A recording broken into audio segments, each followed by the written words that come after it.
RMC, Ils ont marqué, ils ont gagné, ils sont là, ils sont présents. le vestiaire de Louis. Ça te va comme je le dis là, comme je l'exprime ou pas? Bon, qu'est-ce qui se passe mon Jean-Louis? On essaie de me faire un clash, on essaie de m'attaquer, on essaie d'attaquer les hommes sur lesquels je pense qu'ils ont du talent. Ça se clash dans le vestiaire. Ils pensent, ils réfléchissent, ils ont quelque chose pour essayer de mettre en place un système, une stratégie, une tactique, un jeu. Et lorsqu'il met son équipe, Louis, il la fait jouer comme il en a envie, c'est tout. Vous en avez connu des clashs dans des vestiaires, j'imagine. Et Franck, il s'attaquait à Marcello. Il lui a reproché à Marcello d'avoir sorti Monsieur Gignac. Ah oui, t'as pas compris ça. Bon, attends, vous allez pouvoir vous expliquer, vous avez le temps. On vous attend au 32-16, venez prendre parti pour Louis ou pour Franck, parce que on discutait en préparant l'émission, Louis, et tu me disais qu'il y a un problème avec Jardim. Jardim t'énerve. Alors on s'interroge plus globalement sur les entraîneurs qui jouent le podium.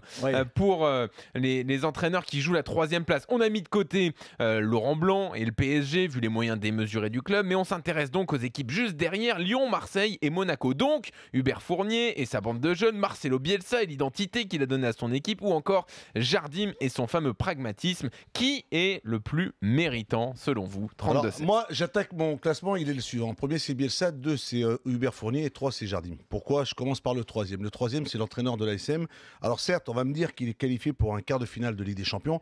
Et moi, je dirais tout simplement, comme j'ai eu l'occasion, et j'ai cette occasion-là, c'est que tous les week-ends, depuis le début, de regarder cette équipe de Monaco. Alors on va me dire, mais il a perdu James, il a perdu Falcao, mais c'est normal, c'est logique, mais ce qui lui reste, ce qu'il a, avec ce qu'il a, il n'arrive pas à mettre en place peut-être suffisamment bien un projet de jeu. Tu vas me dire ce que c'est le projet de jeu.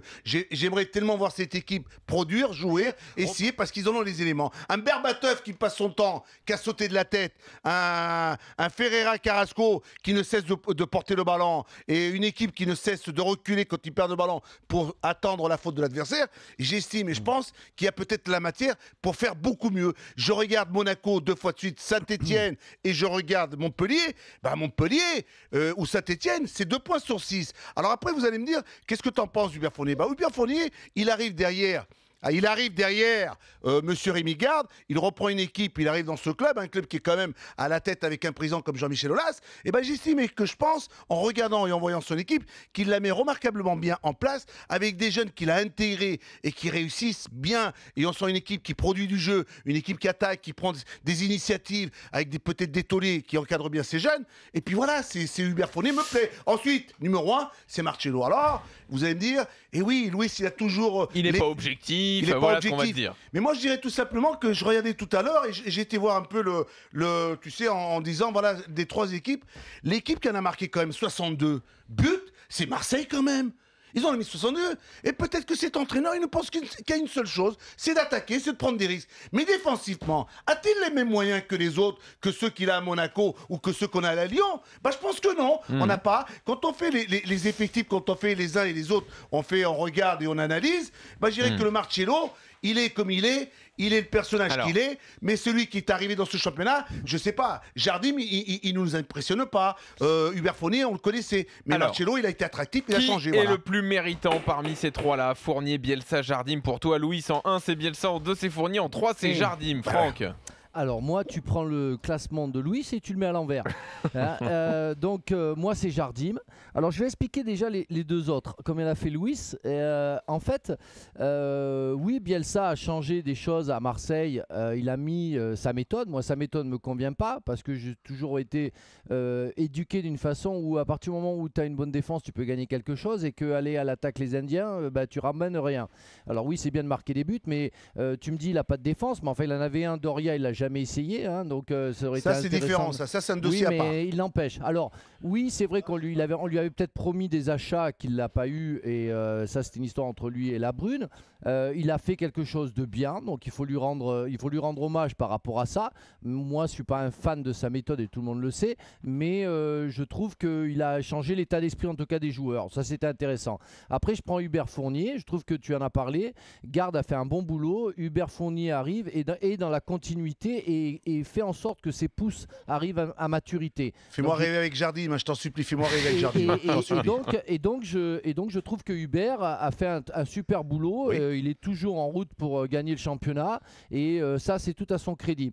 Et là j'arrive à Jardim. Jardim il arrive cet été. Tout le monde attend à ce que Monaco vienne titiller le Paris Saint-Germain et puis toutes les stars se barrent. Et le mec doit avoir quand même la possibilité de gagner le championnat avec cette équipe. Je suis désolé, mais on a enlevé aux deux autres entraîneurs, on n'a rien enlevé des joueurs. On en a peut-être pas rajouté, mais on n'en a pas enlevé. Lui, il arrive, il a toutes les stars qui se barrent.